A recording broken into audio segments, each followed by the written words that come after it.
Efésios capítulo 5, versos 25 a 27. Esse que é um capítulo que trata de uma forma extraordinária sobre os deveres conjugais, mas há uma declaração que o apóstolo Paulo faz nesses versos que nos interessa profundamente nesta manhã. A palavra de Deus diz assim: Maridos, amai vossa mulher, como também Cristo amou a igreja e a si mesmo se entregou por ela, para que a santificasse, tendo-a purificado por meio da lavagem de água pela palavra, para apresentar a si mesmo igreja gloriosa, sem mácula, nem ruga, nem coisa semelhante, porém santa e sem defeito. Cristo amou a igreja. Vamos orar. Amantíssimo Deus e nosso Pai, concede-nos a Tua graça de ouvirmos a Tua voz neste lugar. Que Teu Espírito Santo tenha plena e total liberdade para agir entre nós e convencendo-nos através dos preceitos da Tua palavra. Pedimos, ó Deus, pelo pregador, que, ó Deus, ele seja apenas um instrumento nas Tuas mãos. E o Teu servo nessa hora declara que crê no Espírito Santo, que precisa do Espírito Santo e que depende do Espírito Santo. Abençoa-o nesta hora. Nós te oramos, ó Deus, nesta hora em nome de Jesus. Amém. Por favor, tome assento. Num tempo em que tanta gente deprecia a igreja, num tempo em que existem tantos escândalos solapando a beleza da igreja, esse texto da Bíblia é profundamente oportuno para todos nós. O apóstolo Paulo encontrava-se preso quando escreveu esta carta, que sem dúvida alguma é sua carta mais eclesiológica, ou seja, é a carta em que Paulo mais trata sobre a vida da igreja. Observe que ele abre essa carta mostrando que nós, povo de Deus, somos o povo mais rico sobre a face da terra. Paulo inicia essa carta dizendo que Deus nos abençoou com toda sorte de bênçãos nas regiões celestes. Declara que Deus nos escolheu antes da fundação do mundo. Declara que Deus tem reservado para nós um futuro extraordinário, pois nos inseriu no corpo de Jesus Cristo. Mas quando Paulo vem para essa passagem particular, Paulo começa a tratar dos deveres domésticos, deveres familiares. Essa declaração, Cristo amou a igreja, está no seio, está inserida dentro desse contexto. E embora meu assunto não seja casamento aqui hoje, eu não posso deixar de fazer uma digressão sobre isso, para depois então tratar dessa declaração que Paulo faz. Paulo abre os versos 22 em diante, tratando mais especificamente sobre os deveres de marido e mulher. E obviamente ele começa com o dever da esposa. No verso 22 ele disse: as mulheres sejam submissas ao seu próprio marido como ao Senhor. Porque o marido é o cabeça da mulher, como também Cristo é o cabeça da igreja, sendo este mesmo o salvador do corpo. Como, porém, a igreja está sujeita a Cristo, assim também as mulheres sejam em tudo submissas ao seu marido. Observe que na mente do apóstolo Paulo está presente a analogia do casamento para tratar do relacionamento Cristo e igreja. Essa analogia nos interessa, sobretudo nessa manhã. O que nós devemos lembrar, ainda que de forma breve, sobre os deveres familiares. Primeiro, quando Paulo fala sobre o dever da mulher, Paulo lembra seu dever de ser submissa ao seu próprio marido. E essa expressão próprio, aqui ela é muito importante no texto. Porque Paulo não está falando de submissão de sexo feminino ao sexo masculino. Ele não está dizendo que a mulher é submissa a qualquer homem. Ela é submissa ao seu próprio marido. Paulo está dizendo que a maior autoridade na vida de uma mulher é o seu marido. E o seu marido é a sua maior autoridade em qualquer aspecto, inclusive no aspecto espiritual. Inclusive, como pastor, eu sempre lembro que eu não tenho uma autoridade sobre uma mulher se essa autoridade não me for concedida pelo seu marido. Preciso tratar um assunto com ela, preciso visitá-la, de algum modo eu preciso da autorização do seu marido. Porque ele é a autoridade sobre ela, ele é o cabeça da sua mulher. Paulo, quando trata da submissão da mulher ao seu marido, não está tratando de inferioridade da mulher. Muito pelo contrário, a mulher está em coigualdade com o homem, porque sempre lembro a vocês que o mesmo sangue que foi vertido na cruz do Calvário para remir o pecado do homem foi o mesmo sangue vertido em favor dela. Ela está em pé de igualdade. Deus não está tratando aqui de superioridade de um em relação ao outro. Esse é um pensamento que labora em erro. Na verdade, Deus tem a mesma visão. O que é diferente entre mulher e homem é a missão que Deus deu para cada um. A esfera de atividade de cada um e não a questão de valor pessoal ou próprio. A mulher deve ser submissa a seu marido. Algumas mulheres me perguntam, porque sempre que a gente toca nesse assunto, esse é assunto incômodo para muitas mulheres. Se a palavra que está aqui é realmente essa, se não houve algum erro na tradução do texto, a palavra que está aqui para submissão é a palavra hipotasso, colocar-se debaixo da autoridade de alguém. Portanto, submissão. E a palavra submissão significa que o marido tem uma missão e ela tem uma missão abaixo dele. Ela deve ajudá-lo no cumprimento da sua missão. E ela faz isso por amor ao marido, mas ela faz isso sobretudo pela sua submissão ao Senhor. Porque Paulo sempre vai terminar as suas declarações com uma injunção, como ao Senhor. Isso significa que se uma mulher declara ser cristã, mas ela é insubmissa a seu marido, ela não respeita a autoridade do seu marido, ela está faltando com a sua palavra, ela não está vivendo o cristianismo na sua plenitude. E aqui eu deixo uma palavra breve para as minhas irmãs, no sentido de que nós estamos diante de um mandamento. E todo mandamento na Bíblia ele vem acompanhado de promessas. Isso significa que se uma mulher ela é submissa a seu marido, ela pode gozar das promessas de Deus para dentro do seu casamento. Eu costumo dizer que eu sou pastor desta igreja e estou aqui porque um dia Deus me deu uma ordem para estar aqui. E todas as vezes que eu me deparo com alguma dificuldade na igreja, eu tenho condições de ir aos pés do Senhor e apresentar a dificuldade, dizendo: foi o Senhor que me trouxe para cá. Eu estou aqui em obediência ao Senhor. Portanto, eu peço teu auxílio para a resolução desse problema. Eu posso orar assim. Eu posso orar assim porque eu obedeci a uma ordem do meu Senhor. Digo isso para aplicar às irmãs. Se uma mulher tem dificuldade no seu casamento, se uma mulher tem dificuldade com o seu marido, acha que ele é difícil, ele é intratável, acha que ele não cumpre bem o seu papel, ela deve cumprir o seu e então levar esse assunto aos pés do Senhor. Deus jamais se furtará de responder à oração de alguém que o obedece. Você não tem condições de orar a Deus, pedir pelo seu casamento, pedir pelo seu marido, se efetivamente você quebra um princípio da palavra de Deus. O que está aqui não é um conselho, o que está aqui não é uma sugestão, o que está aqui é um mandamento de Deus para dentro do seu casamento. E quero fazer aqui uma declaração como pastor e profeta de Deus.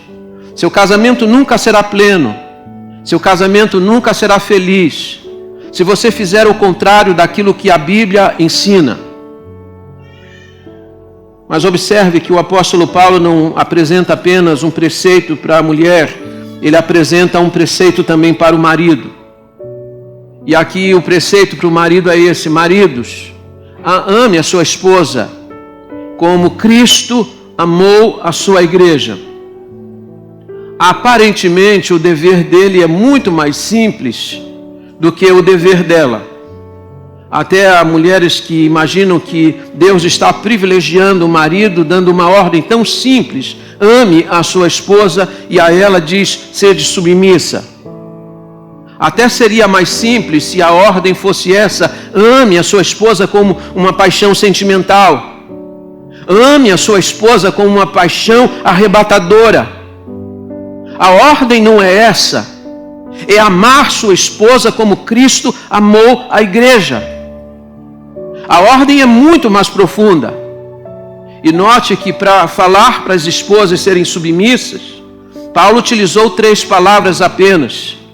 Para falar do amor que o marido deve devotar à esposa, Paulo fez uso de 9 palavras. Isso significa que é muito mais complexo para ele obedecer o mandamento do Senhor. O padrão é Cristo. Ame sua esposa como Cristo amou a igreja. Cristo amou de forma abnegada. Cristo amou de forma altruísta. Ele deu sua vida, ele sangrou pela sua amada. O marido que ama a sua esposa deve estar disposto a isto. Deve estar disposto a investir na vida espiritual da sua esposa. Deve amá-la de forma profunda. E dito isso, eu quero olhar com vocês, porque meu assunto hoje não é casamento, embora eu não possa deixar esse aspecto de lado. Porque Paulo está usando exatamente essa analogia, a analogia do casamento, para falar sobre o amor que Cristo tem pela sua igreja. Eu não sei se você ama a igreja. Há pessoas que dizem: eu amo a Cristo, mas eu não tenho nenhum afeto pela igreja. Pois você é diferente de Jesus Cristo.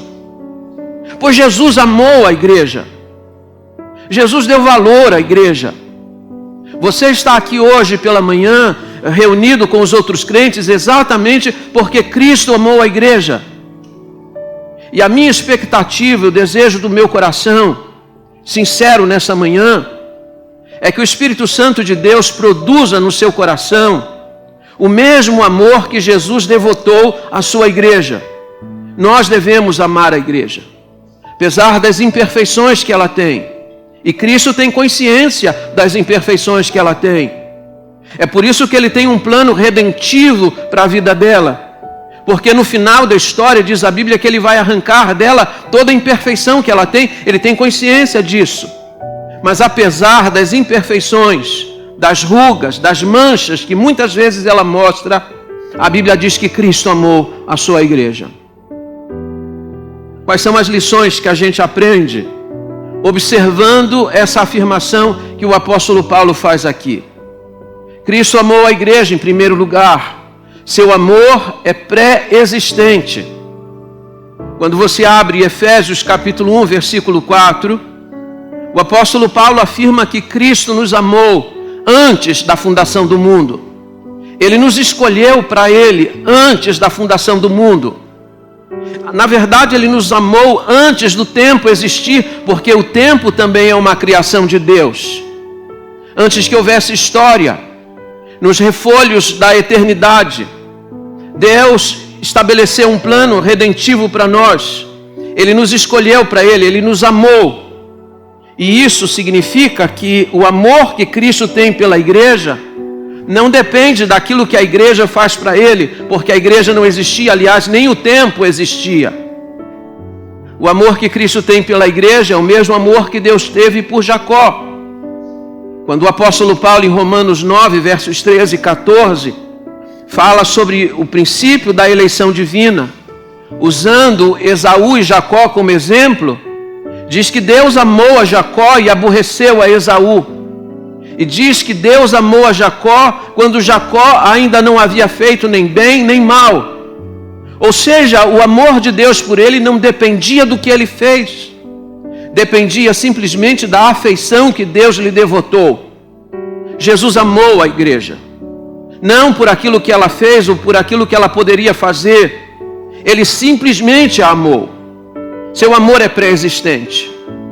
E aqui, 3 palavras que eu julgo importante a gente considerar. Primeiro, a escolha divina. Ele escolheu a você e a mim. Por que ele me escolheu, eu não sei. Isso é uma coisa que somente ele pode responder. Deus tem um padrão extraordinário em sua escolha. Paulo disse que ele escolheu as coisas abjetas deste mundo. Ele escolheu as coisas vis deste mundo. E ele escolheu exatamente para que por meio dela ele pudesse manifestar o louvor da sua glória. Aliás, Efésios capítulo 1, quando Paulo começa a traçar os preceitos de Deus para a vida da igreja, 3 vezes ele vai fazer o mesmo coro, para o louvor da sua glória. Para o louvor da sua glória. Cada estrofe ele começa do mesmo modo. Isso significa que a escolha que ele fez a seu respeito, a nosso respeito, foi para o louvor da sua glória. E aí está, quem sabe, a razão plausível pelo fato dele ter nos escolhido. Segundo, a gente precisa lembrar que nessa escolha divina, nesse amor pré-existente, existe um plano. Você sabe que Deus não foi pego de surpresa quando os nossos pais pecaram no Jardim do Éden.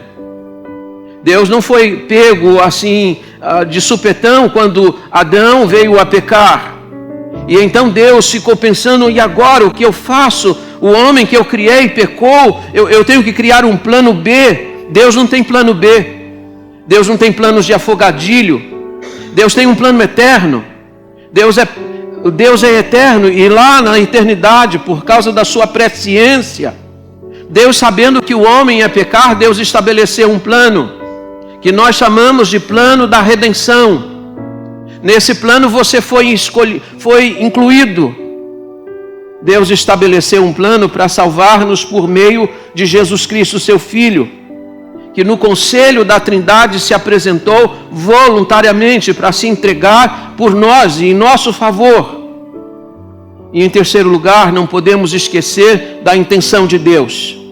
Deus escolheu você, Deus fez um plano para salvar você, e Ele fez isso com uma intenção em seu coração. E a intenção de Deus é que você viva para o louvor da sua glória. A intenção de Deus é que você viva uma vida santa e irrepreensível diante dEle. É curioso que muita gente, muitos pregadores não querem pregar sobre a questão da eleição divina. Refutam a ideia de pregar sobre perseverança dos santos. Você sabe que esse é um dos pilares da fé reformada. Uma vez salvo, salvo para sempre. Isso é chamado de perseverança dos santos. Pastor, eu não posso acreditar nisso. Que uma pessoa, uma vez salva, não tem possibilidade de perder sua salvação. E muitos pregadores não querem pregar sobre isso porque julgam que, se disserem para os crentes que a salvação que foi alcançada nunca será perdida, isso vai desestimular a vida de santidade. Mas é o contrário. O apóstolo Paulo disse que a intenção de Deus foi salvar-nos, conceder-nos uma salvação eterna, para que vivamos diante dele em santidade, uma vida irrepreensível e uma vida em amor. O que Paulo está dizendo perante ele em amor, Paulo está dizendo o seguinte, que o fato de eu ter sido escolhido, o fato de eu ter sido amado na eternidade, o fato dele ter me dado uma salvação que é eterna e não pode ser perdida, me leva num preceito de adoração e amor a servi-lo de uma vida santa. Eu sou estimulado ainda mais a viver vida santa. Quando eu sei que eu fui amado na eternidade, ainda que não houvesse em mim qualquer merecimento. Esse amor de Cristo pela igreja é um amor pré-existente. Mas em segundo lugar, esse é um amor puro. Cristo amou a igreja, seu amor é puro. No grego nós temos 4 palavras para amor. As 4 palavras, elas são importantes. A primeira palavra é a palavra eros, de onde vem a palavra erotismo. A nossa sociedade é uma sociedade que valoriza muito o eros. E aqui eu preciso dizer uma coisa a vocês, embora haja uma ênfase exacerbada ao erotismo nos nossos dias. Eros faz parte também do casamento, porque nós precisamos de uma pitada de uma vida íntima conjugal, ainda que não da forma como o mundo utiliza e como Satanás trabalhou nessa questão. A segunda palavra é a palavra philos, de onde vem a palavra filéu. É a palavra que indica o amor entre os irmãos, é o amor fraternal, é o amor que existe dentro da nossa família, e é o amor que deve existir dentro da igreja entre os irmãos.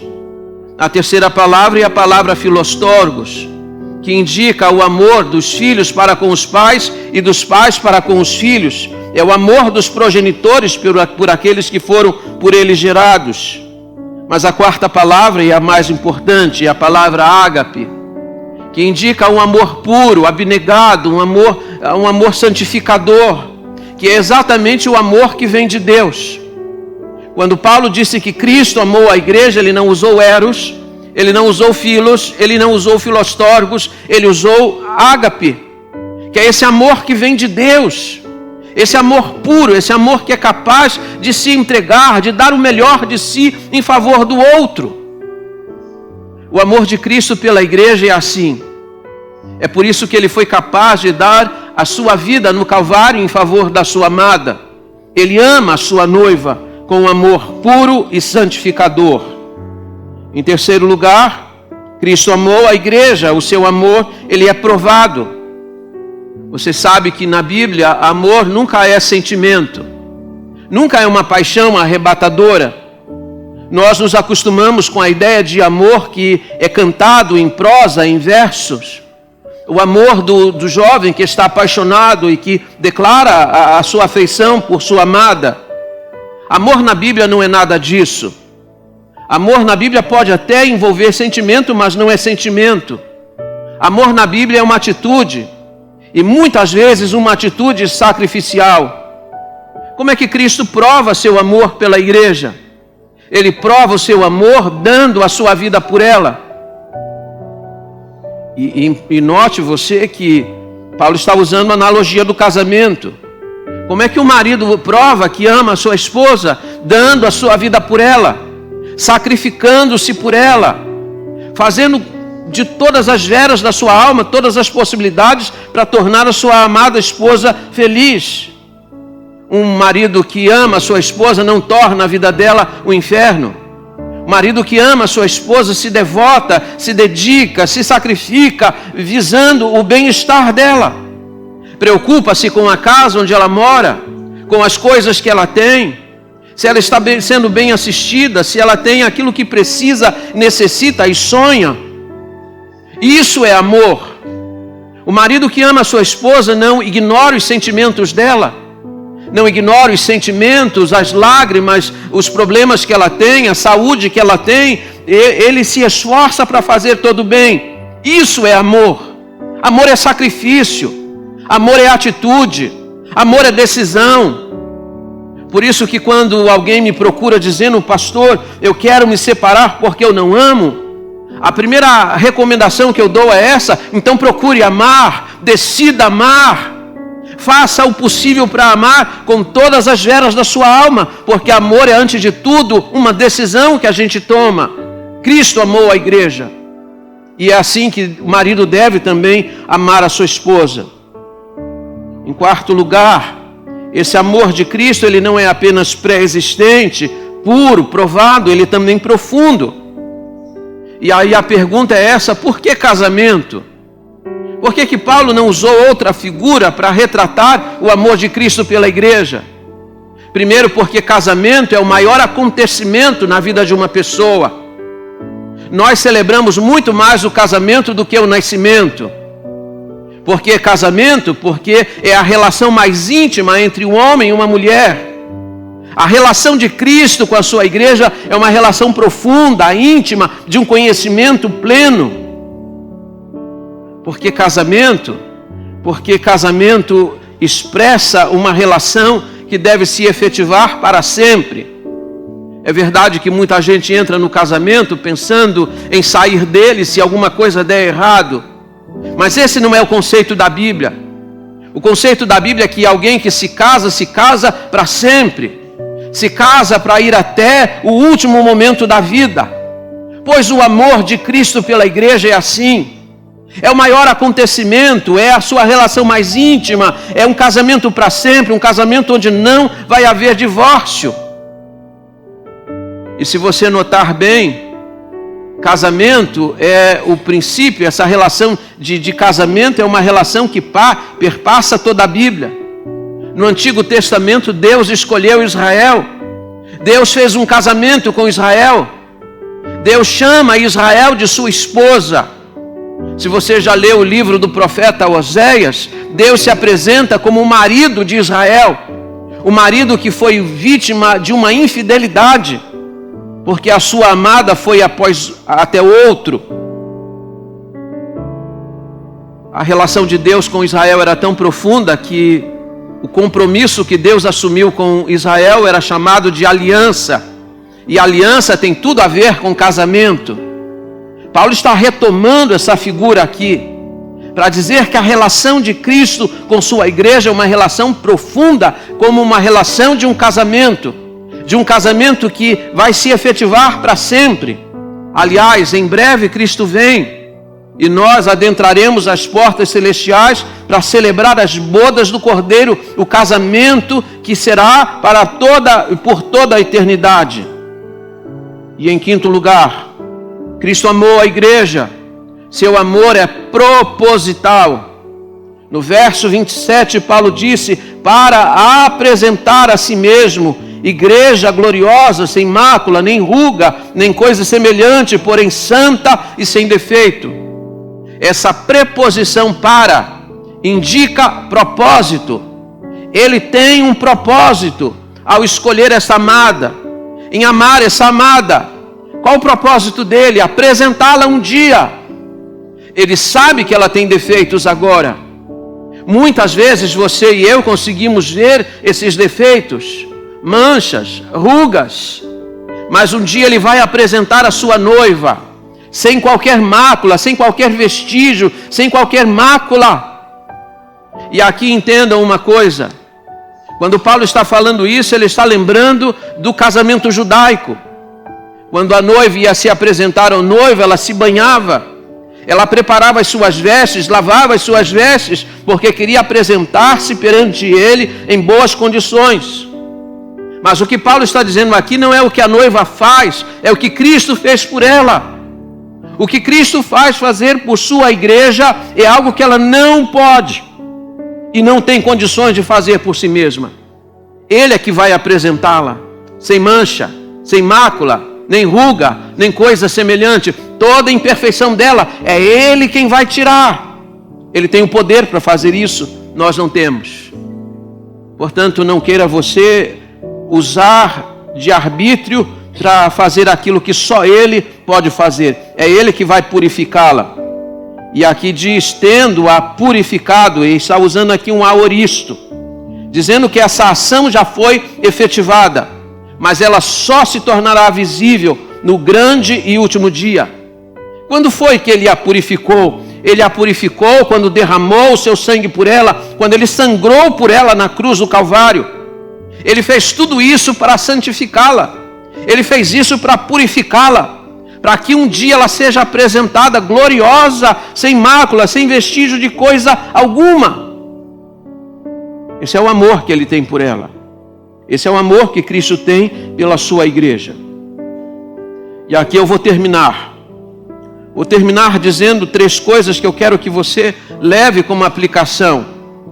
Quando a Bíblia diz que Ele fez tudo isso para apresentá-la em boas condições, Paulo está dizendo que a igreja de Cristo era uma igreja gloriosa. E ela é gloriosa por 3 motivos. Ela é gloriosa por causa da sua natureza. Qual é a natureza da igreja? Ela é corpo de Cristo, ela é agência do reino de Deus aqui na terra e ela é eterna. Que grande natureza ela tem! Ela é parte de Jesus Cristo. Aliás, aqui está uma razão para a perseverança dos santos. Se nós somos membros do corpo de Cristo, Cristo pode perder algum membro seu? É impossível que ele perca algum dos seus membros. Isso torna a igreja gloriosa por causa dessa natureza. Ela é a agência de Deus aqui na terra.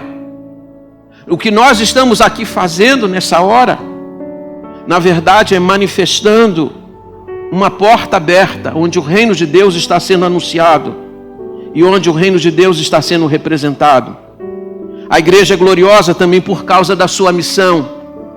Jesus estava em Cesareia de Filipe, seus discípulos estão reunidos com ele, e ele ali estabelece a sua igreja, dizendo: esta é a minha igreja, eu a edificarei. As portas do inferno não podem ser contra ela.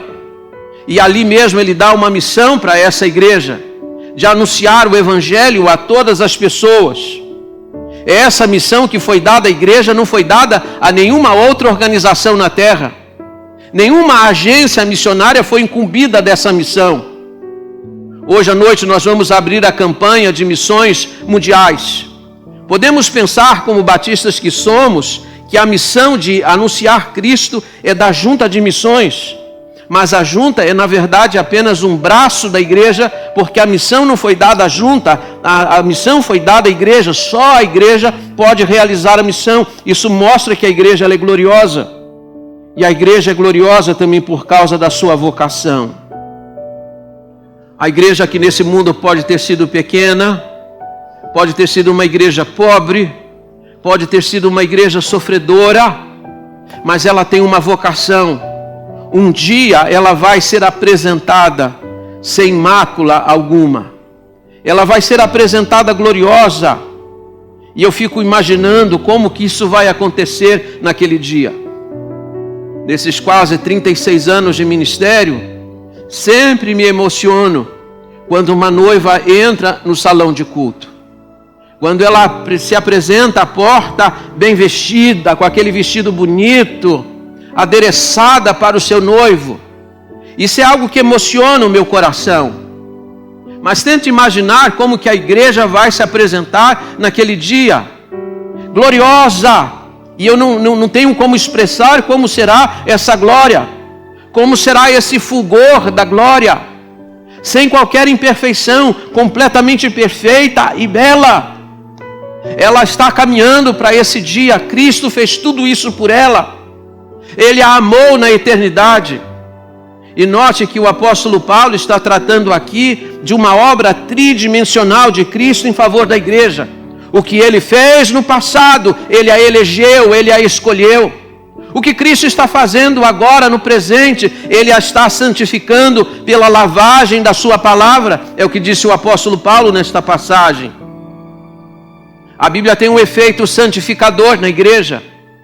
Por isso você não deve deixar de vir à igreja, de ouvir a exposição da palavra. Você não pode perder a comunhão com a Bíblia diariamente, porque a Bíblia tem um fator santificador. A igreja é purificada no seu dia a dia pela lavagem da palavra. Jesus disse em João 15:3, vós já estáis limpos pelas palavras que eu vos tenho falado. Jesus orou na oração sacerdotal em João 17:17, santifica-os na tua palavra, a tua palavra é a verdade. Essa é a palavra que limpa o crente. E isso é o que ele está fazendo no presente. Mas o que Cristo vai fazer no futuro? O que ele vai fazer no momento final da história? Ele vai apresentar a sua igreja gloriosa sem qualquer defeito. Você talvez esteja olhando muitos para os defeitos da igreja agora. Mas você vai se surpreender quando olhar para a igreja naquele dia e contemplá-la sem defeito algum. Isso é a obra perfeita e completa de Jesus Cristo em favor da igreja. Há um verso da Bíblia que nós usamos muitas vezes fora de contexto. Aquele que em vós começou a boa obra, há de completá-la no dia de Cristo Jesus. Cristo começou a boa obra na eternidade. Lá nos arcanos da eternidade, nos refolhos da eternidade, Ele escolheu a você e a mim. Ele está trabalhando em nós agora, através da sua palavra santificadora, que lava a igreja. A água da palavra lava o crente. E Ele vai completar essa obra no último dia. Isso tudo prova o amor que Jesus tem pela igreja. Mas a minha pergunta a você é essa: você ama a igreja? Existe amor no seu coração pela vida da igreja? Que o Espírito Santo promova isso em nós, que consigamos amar a igreja como Cristo também a amou. Que o Senhor nos abençoe.